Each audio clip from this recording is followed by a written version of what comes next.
मैं अपनी अम्मा की कमरे की खिड़की के पास खड़ी थी और अंदर के मंजर ने मेरे होश उड़ाकर रख दिए थे। मेरी माँ जिस हालत में कमरे में मौजूद थी वो देखकर मेरे रोंगटे खड़े हो गए थे। और इससे भी ज्यादा जान निकाल लेने वाली बात ये थी कि मेरी माँ के साथ कोई और नहीं बल्कि हमारा 50 साल बूढ़ा नौकर मौजूद था। और जिस तरह वो मेरी माँ के साथ हरकतें कर रहा था वो देखकर मेरे कदमों तले से जमीन निकल गई थी। मुझे अपनी माँ पर गुस्सा आ रहा था कि वो क्यों इस नौकर के खिलाफ कोई मजाहमत नहीं कर रही, क्यों इसे इस किस्म की हरकतों से नहीं रोक रही हैं। वो नौकर होकर मेरी माँ के साथ ये सब कुछ कैसे कर सकता है। लेकिन बात यही खत्म नहीं हुई थी। जैसे ही बूढ़ा नौकर मेरी माँ के सामने से हटा तो मुझे पीछे से एक दूसरा वजूद भी नजर आया जो कि बिस्तर पर ही मौजूद था। और वो वजूद किसी और का नहीं बल्कि मेरी छोटी जवान बहन सिद्रा का था। और इसकी हालत भी मेरी माँ जैसी ही थी। और ये देखकर मैं दंग रह गई थी कि वो दोनों एक ही वक्त में इस बूढ़े नौकर के साथ थीं और फिर भी इसके खिलाफ कुछ नहीं कर रही थीं बल्कि उसकी हर बात मान रही थीं। जिस हालत में वो दोनों मौजूद थीं वो सोचकर भी मेरे रोंगटे खड़े हो जाते हैं। लेकिन इस बूढ़े ने इन दोनों के साथ ये सब कुछ किस तरह किया था मैं समझ नहीं पाई थी।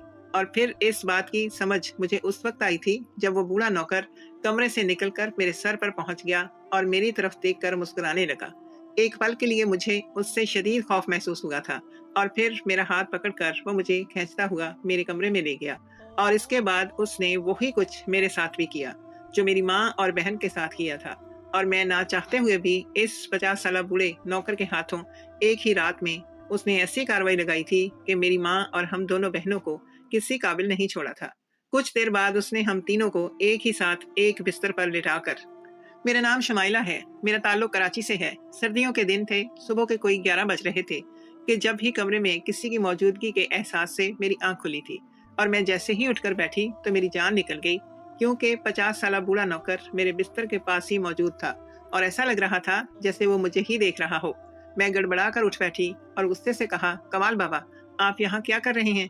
मेरी बात सुनकर उसने चेहरे पर मासूमियत तारी की और कहने लगा, बीबी जी, मैं तो सफाई के लिए आया था मगर आप सो रही थी इसीलिए मैं वापस जाने वाला था। कमाल बाबा की इस हरकत पर मुझे बहुत ही ज्यादा गुस्सा आया और मैंने उनसे कहा कम से कम अंदर आने से पहले कमरे का दरवाजा बजा देते। कमाल बाबा ने फौरन मुझसे माफी मांगी और कमरे से निकल गए। मैं गुस्से के आलम में उठी और अपनी माँ के कमरे में पहुंच गई। मुझे देखकर मेरी माँ कहने लगी, आज बहुत देर से उठी हो, खैरियत तो है। उनकी बात का जवाब देने के बजाय मैंने कहा, ये आपने कैसा मुलाजिम रख लिया है, कमरे का दरवाजा भी नहीं बजाता है और सीधे कमरे के अंदर चला आता है। मैं सो रही थी और वो सफाई करने के लिए अंदर आ गया। मेरी सारी बातों पर ध्यान देने की बजाय अम्मा उल्टा मुझ पर गुस्सा होते हुए कहने लगी, इतनी देर तक सोगी तो ऐसा ही होगा। वो समझ रहा होगा कि तुम कॉलेज चली गई हो, उसे क्या मालूम कि तुम अभी तक बिस्तर तोड़ रही हो। अम्मा की बात सुनकर मुझे मजीद गुस्सा आया था। बजाय इसके कि वो कमाल बाबा को डांटती या इन्हें बताती कि किसी के कमरे में कैसे जाना चाहिए, वो मुझे ही कसूरवार ठहरा रही थी। अम्मा का हमेशा से यही था, हर बात पे उन्हें मैं ही गलत नजर आती थी। जब वो पहली दफा कमाल बाबा को घर लाई थी इस वक्त ही मैंने कह दिया था कि एक गैर मर्द को आप घर क्यों लाई हैं। मगर अम्मा का कहना था कि कमाल बाबा बेरोजगार हैं, इनके साथ बहुत से मसाइल हैं, इन्हें काम की जरूरत है, हमें भी तो मुलाजिम की जरूरत थी, इसीलिए मैं कमाल को साथ ले आई हूँ। ना जाने कमाल बाबा अम्मा को कहाँ से मिल गए थे और अम्मा इन्हें सीधे घर ही ले आई थी। इस बात पर पहले तो मैंने बहुत शोर शराबा किया लेकिन फिर मेरी एक भी ना चली और मैं खामोश हो गई। अब्बा के इंतकाल के बाद से अम्मा ही घर की बड़ी थी और सब फैसले वो खुद ही करती थी। मैं और मेरी छोटी बहन दोनों ही अम्मा की हर बात मानने पर मजबूर थे क्योंकि हम कभी भी अगर अम्मा के खिलाफ कोई बात कहते तो अम्मा